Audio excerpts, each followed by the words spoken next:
بیان کیا جاتا ہے ملک یمن میں آباد قبیلہ طے کے سردار حاتم طائی کے پاس عربی نسل کا ایک بہت عمدہ گھوڑا تھا۔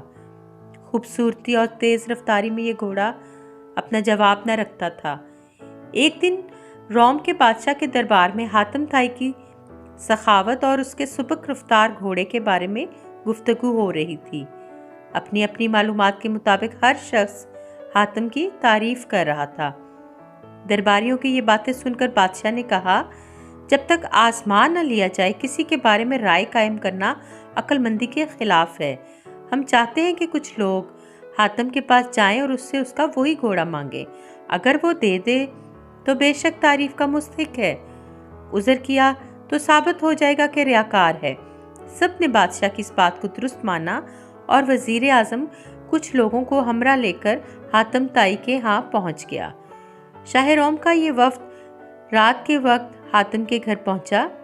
اتفاق سے اس رات کو موسلا دھار بارش ہو رہی تھی اور بادل خوفناک انداز میں گرج رہا تھا۔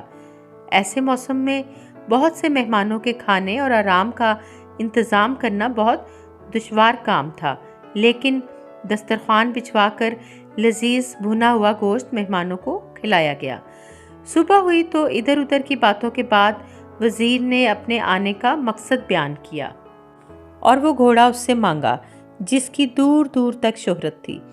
وزیر کی یہ بات سن کر حاتم نے افسوس کے انداز میں ہاتھ ملے، پھر بولا، اگر آپ وہ گھوڑا ہی لینے آئے تھے تو آتے ہی یہ بات کیوں نہ بتا دی؟